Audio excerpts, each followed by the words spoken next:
Welcome back. Today we'll meet the business and nonprofit leaders chosen as Mainebiz Women to Watch for 2009. Jackie Farwell, staff reporter for Mainebiz, coordinated the Women to Watch nomination and selection process.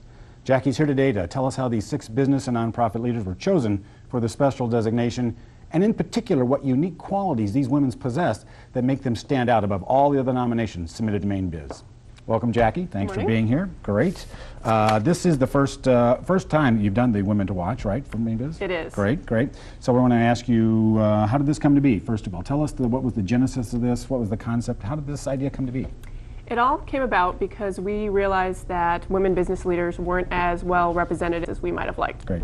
I want to ask you a little bit about the selection criteria. There are about 4 main categories, or criteria rather, that you laid out for the nominations that you received to look at, and we'll talk about them briefly.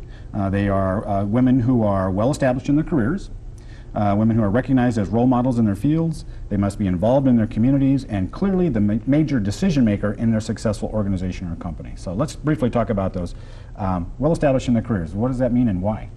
Basically, we wanted women who had established professional careers that we could look back at their history and say, is there something here for other folks in the business community to learn from or to emulate? Recognized as role models in their fields. Tell me about that. Basically, we wanted, when we started making phone calls about these women and checking them out, for people to say, I recognize that name, this woman has a strong reputation. So women who were well known in their fields and had already established strong reputations. So when you were doing the follow-up calls, you wanted to hear people say, oh yes, this is somebody that we look up to in our industry? Great. Right. Okay. Involved in their communities. What do you mean by that, and why is that important?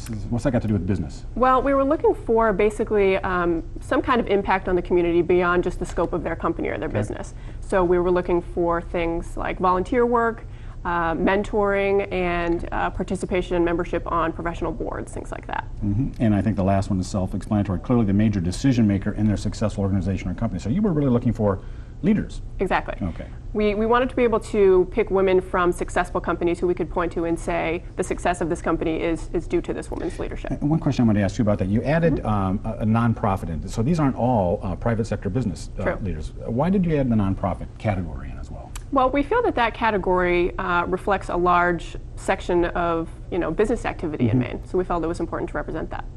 Okay. Okay. How many nominees did you get? We received over 200 nominations for Women to Watch.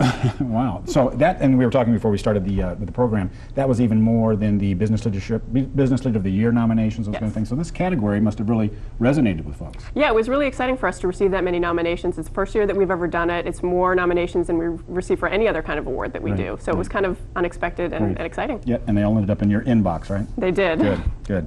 Okay, so briefly tell me about the nomination process. How were people nominated, and then how were they selected? How were they reviewed and selected by Mainebiz staff, I guess, right? Well, we received the nominations, and myself and my editor went through all 200 of them and sort of narrowed the field down a bit more.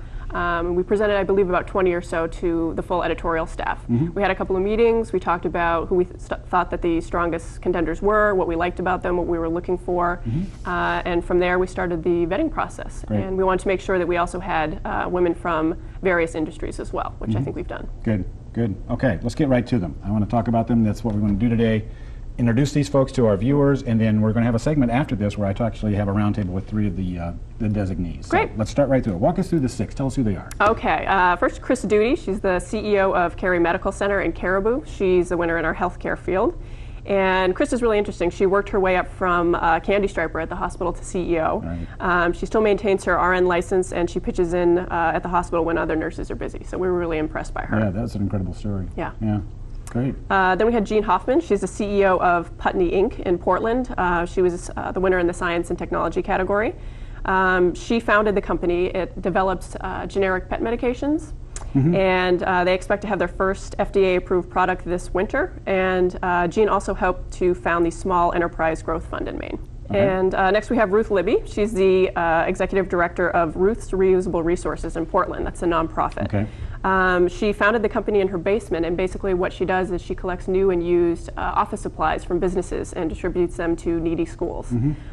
Since she founded the company or the nonprofit in '94, they've given out $25 million of donated product. Wow. Really impressive. Right, I know they just went through some, she was in the news recently, they went through some, they lost their building recently, then she managed to spring back and found other space and worked with Unum to do that. She did. And I was amazed to see the kind of the statewide impact that this has. So it's a really interesting profile on her as well. Yeah, really interesting story there. Right. Then we have Kathy Leonard. She's the CEO of Auburn Manufacturing in Mechanic Falls. She was the winner in our manufacturing category. Okay. The company makes heat and flame-resistant textiles. And Kathy has grown the company during a recession, and she's also served on a number of boards, including the LA Economic Growth Council. Okay, good. Then we have Wendy Newmeyer. She's the owner of Maine Balsam Fur Products in West Paris. She was the winner in our women-owned business category. Besides starting the company making products with fir needles that were left over from her husband's logging business, she's also mentored and taught other women through various programs like the community colleges and other venues. Right, I see she works with the Women Work in Community piece, and she's done some speaking at various groups across the country. Yeah, she's very involved. Great, good. And then the sixth is Beth Sturdivant. She's the president of CCB Inc. in Westbrook. She was the winner in our construction category. She's doubled revenues at the company since she took over in 2004, mostly by pursuing smaller construction jobs. And she's also advocated for more responsible use of independent contractors in the industry. Great. I mean, great. These are, I'm very excited about this. First of all, these are great designees for this first time. Will this be an annual project? Yeah, we certainly hope so. Good. I hope so too. It sounds great.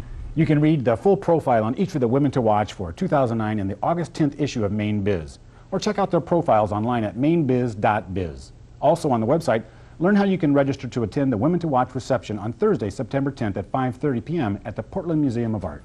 We'll be right back with Kathy Leonard, Beth Sturdivant, and Wendy Newmeyer, three of our Women to Watch for 2009. Stay tuned. Mainebiz Sunday is brought to you by Bangor Savings Bank, where you can enjoy free ATMs worldwide.